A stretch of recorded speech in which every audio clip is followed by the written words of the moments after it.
terhadap klien kami. Itu yang sebenarnya kita kritisi juga terkait dengan Undang-Undang ITE tadi yang kita sampaikan juga. Undang-Undang ITE pasal 35 dan 32 itu deliknya itu delik umum, bukan delik aduan. Awalnya masuk itu sepengetahuan kami ada pasal 27A. Itu memang delik aduan. Nah kemudian berkembang tercampur ada lagi masuk 32, 35. 32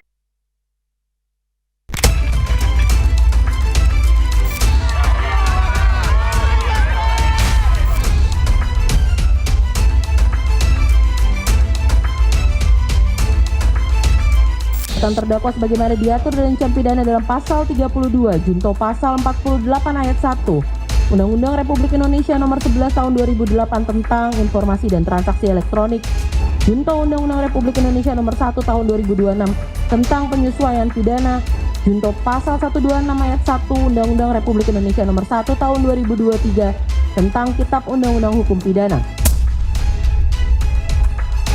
Ternyata di dalam dakwaan tadi hanya dikatakan bahwa dasar saya dituduh pasal 3235 itu adalah lisan saya. Lisan saya ketika saya menyampaikan tentang ilmu saya. Jadi betul-betul definitif.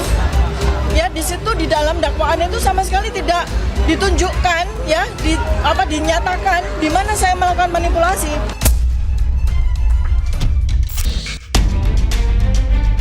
Ya, memang bahan yang laporan kami adalah 3235 ITE dan kemudian 433, 434 yang KUHP baru juga. Kalau dulu 310, 311. Memang sudah sesuai dengan laporan kami dan kami juga mengapresiasi sekali penuntut umum dakwaannya sangat komprehensif yang menurut kami juga sudah mewakili kepentingan Pak Jokowi.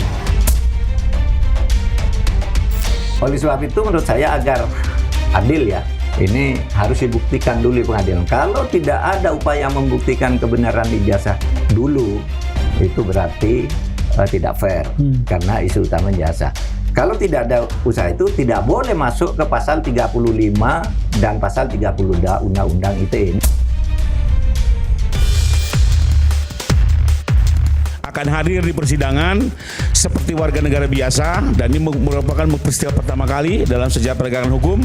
Kita perlu apresiasi, beliau akan hadir termasuk menunjukkan ijazah yang dimilikinya, bukan hanya SMA dan S1, dari SD dan SMP. Di dalam sistem peradilan pidana kita, begitu pelapor hadir sebagai saksi, tidak boleh lagi membawa bukti apapun. Karena apa? Semua bukti-bukti yang dimiliki Pak Jokowi itu sudah melalui proses penyitaan.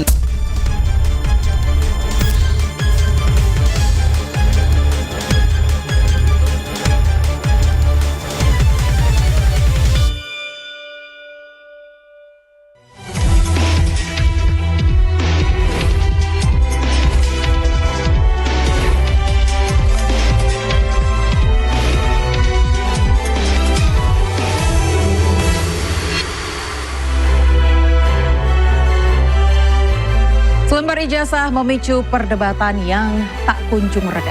Hari ini pemirsa dakwaan pidana Dr. Tifa resmi dibacakan di saat Roy Suryo menuntut keadilan menguji prosedur negara.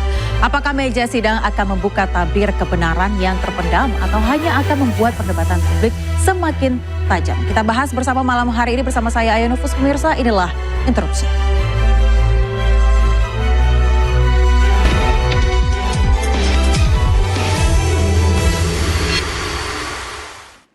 Seperti biasa kita hadirkan narasumber yang luar biasa di studio Interupsi pada malam hari ini. Langsung saja saya sapa Prof. Firman Pangaribuan, pengacara Joko Widodo. Terima kasih sudah hadir kembali Prof. Firman. Dan juga sudah ada Bang Freddy Damanik, Sekjen DPP Projo. Terima kasih sudah hadir hitam-hitam ya. Ini janjian jangan-jangan. Ini juga abu-abu di sebelah kiri saya.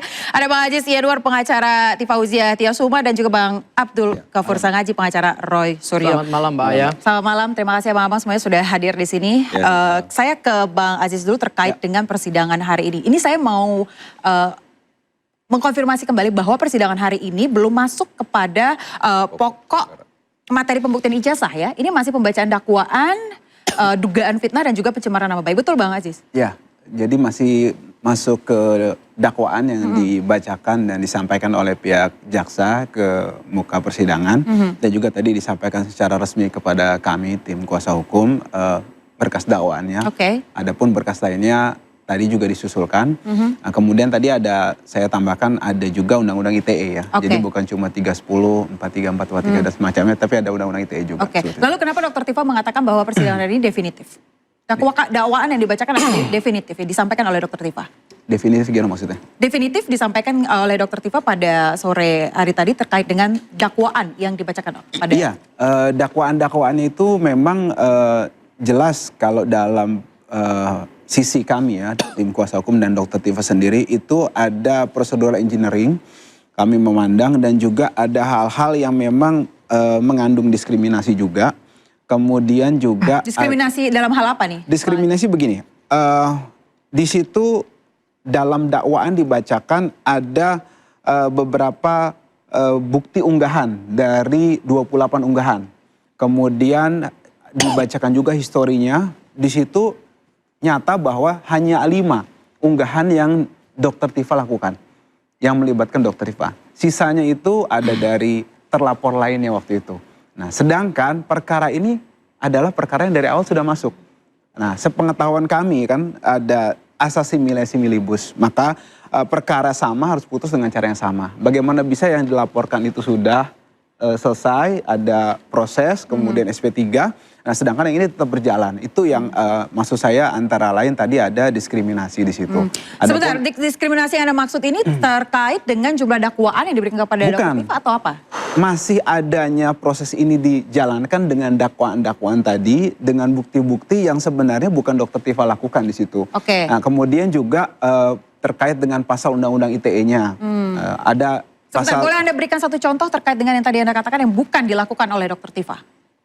Unggahan-unggahan itu kan dari 28 tadi kita sama-sama dengar. Hanya 5. Oke, betul. Nah, sisanya itu bukan diunggah oleh Dr. Tifa, dan Dr. Tifa tidak terlibat di situ. Ada acara TV juga seperti itu. Jadi hal-hal yang sebenarnya dialektika publik tapi masuk ke dalam ranah quote-unquote kriminalisasi terkait dengan tuduhan-tuduhan yang tidak berdasar terhadap klien kami. Itu yang sebenarnya kita kritisi, juga terkait dengan undang-undang ITE tadi yang kita sampaikan juga, undang-undang ITE pasal 35 dan 32, itu deliknya itu delik umum, bukan delik aduan. Awalnya masuk itu, sepengetahuan kami ada pasal 27A, itu memang delik aduan. Nah, kemudian berkembang tercampur, ada lagi masuk 32, 35, 32 ayat 1 ya maksud saya. Kemudian pasal 35. Ini kan bercampur antara delik umum dan delik aduan. Kemudian ketika sampai jaksa, hilang pasal 27-nya. Ini kan berarti tendensinya mau membuat ada overcharge pasal gitu, supaya si terlapor, tersangka dan terdakwa ini kemudian bisa ditahan. Ini jelas nyata pihak kepolisian mens rea-nya tanda petik ya buruk di sini. Dan terlihat mens rea-nya ini memang bukan mau menegakkan keadilan, tapi mau mengkriminalisasi ruang-ruang publik yang memang sebenarnya terbuka dialektiknya untuk publik. Seperti kita tangkap poinnya. Saya ke Prof. Firman. Prof, dikatakan tadi dakwaan yang diberikan kepada Dr. Tifa ini seolah-olah seperti diskriminasi. Anda? Ya itu kan pandangan-pandangan dari advokatnya Bu Tifa, ya boleh-boleh aja. Pasti dia harus mengatakan itu. Tidak mungkin, oh ya saya terima, oke masukin deh, nggak mungkin. Pasti itu kan, dia akan mencari sensasi seperti itu. Tapi yang ingin saya sampaikan adalah, sedari awal, bukti-bukti yang kami sampaikan pada saat kami membuat aduan yang menjadi laporan ini adalah semua ITE. Jadi tidak ada hal-hal yang bisa kita katakan ini dimasukkan dan sebagainya atau overcharge dan sebagainya seperti itu, nggak bisa. Kenapa? Karena dari awal tuh ITE. Ada rekayasa. Bagaimana bisa diabaikan adanya kebenaran bahwa Bapak adalah alumnus daripada UGM, Fakultas Kehutanan. Bagaimana cerita bahwa Bu Tifa seperti tadi dalam dibacakan dakwaan ya, melakukan semacam rekayasa sehingga akhirnya kok ini foto ini kalau lihat ini garis hidung pipi dan sebagainya ini Dulmatno. Apakah keilmuannya bisa memprediksi seperti itu? Berarti kan ada sesuatu hal yang dilakukan. Apakah saya terkait rekayasa tadi, tapi dalam statementnya Dr. Tifa, Bang Aziz tadi dikatakan pada siang atau sore tadi bahwa Dr. Tifa itu tidak melakukan rekayasa maupun manipulasi. Iya, justru yang mengupload itu ya itu tidak dipermasalahkan. Dr. Tifa kan menganalisa dari hasil uploadnya itu. Seperti itu. Dan itu masuk ke analisa keilmuan observasi yang tentu saja maksud saya dilindungi harusnya oleh asas kebebasan akademis dan juga hak imunitas dari ahli. Itu maksud saya. Jadi keahlian dia dan dia bukan ahli ITE. Jadi sangat naif ketika dia dituduhkan untuk merekayasa produk ITE itu sendiri ya, seperti itu. Unggahan-unggahan. Jadi kan tinggal kita jelaskan nanti. Oke. Bagaimana caranya ada fotonya dipotong-potong, kemudian bisa diambil foto lain, ini sama nih dengan ini. Berarti kan ada sesuatu. Terus kemudian dia menggunakan ITE 93, berapa persen gitu. Itu katanya kemungkinan besar tidak asli. Itu kan apa namanya? Apakah itu manual? Pasti kan ada ITE. Kemudian diunggah. Ada kalau nggak salah tadi ada 3 akun X, 1 Facebook. Kemudian ada salah satu acara talk show, komunikasi dan sebagainya disampaikan dan untuk meyakinkan. Kenapa saya bilang seperti itu untuk meyakinkan? Karena di dalam media-media itu, unggahan-unggahan itu ada viewer, ada komen, ada respon. Dan itu adalah mengatakan ijazah Pak Jokowi menurut pemahaman dia, menurut apa yang dia lakukan. Termasuk dia harus ke UGM segala macam dan memberikan dokumen-dokumen itu kepada pihak yang kemarin itu melaporkan Bapak sebagai pembuat ijazah palsu di Bareskrim. Seperti itulah yang intinya waktu dilaporkan di Bareskrim lah intinya seperti itu. Sehingga jadi nanti ada waktu untuk menjelaskan proses yang tadi Anda sampaikan. Kalau sekarang disampaikan itu kan hanya untuk mencoba mengalihkan. Menurut saya itu. Oke, baik. Nah, di sisi lain hari ini juga ada sidang pra-peradilan Roy Suryo ya, Bang Sangaji boleh jelaskan seperti apa sidang hari ini berjalan? Ya, tadi Mbak Aya kami baru selesai sidang pra-peradilan untuk pembuktian dari termohon, yaitu Polda Metro Jaya. Dan ahli yang dihadirkan adalah ahli yang memang diminta khusus oleh termohon untuk memperkuat dalil-dalil mereka dalam jawaban terhadap surat permohonan pra-peradilan kami. Nah, menariknya hari ini adalah, dan semua tadi live streaming juga, saya juga lihat interupsi juga live ya. Justru yang menarik hari ini adalah ahli menyatakan bahwa surat perintah penangkapan dan surat perintah penahanan yang dikeluarkan oleh Polda Metro Jaya pada tanggal 19 Juni 2026 pada saat dilakukan penangkapan itu justru cacat formil. Itu jelas itu pendapat ahli. Ya. Kenapa cacat formil? Karena rujukan pasal atau rujukan hukum yang digunakan dalam surat perintah penangkapan dan perintah penahanan itu merujuknya pada KUHP lama. Undang-Undang nomor 8 tahun 1981, tetapi pasal-pasal yang dimasukkan sebagai dasar perintah penangkapan dan perintah penahanan justru pasal-pasal yang ada dalam KUHP baru. Undang-Undang nomor 20 tahun 2025. Makanya tadi kami konfirm kepada ahli bahwa apakah menurut ahli dengan terbitnya 2 surat perintah upaya paksa yaitu perintah penangkapan dan penahanan dengan rujukan dasar hukumnya yang salah ini, menurut ahli apakah ini cacat formil? Ya, itu cacat formil karena mengandung kesalahan. Artinya jelas. Itu ahli sendiri yang dihadirkan oleh Polda Metro Jaya. Karena ahli itu kan independen kan. Jadi cacat formil ya? Ya jelas, tadi ahli mengatakan cacat formil, clear. Tidak bisa ditafsirkan lain. Dan itu dicatat oleh Panitra. Ya, dan itu mungkin akan menjadi dasar, pasti akan menjadi dasar pertimbangan dari Hakim Tunggal pra-peradilan. Artinya begini. Tadi bukti-bukti apa saja Bang yang dihadirkan di persidangan? Ini menarik ini. Jadi ada beberapa, sebenarnya lebih pada bukti-bukti surat ya. Jadi ada daftar bukti surat yang dihadirkan dari Polda Metro Jaya, termasuk juga dari turut termohon kan adalah pihak kejaksaan. Dan pihak kejaksaan juga akhirnya membuka kepada kami tadi daftar barang bukti yang disita ya oleh penyidik. Kurang lebih ada 712 dokumen, itu clear. Saya tadi memperhatikan dengan teliti ya.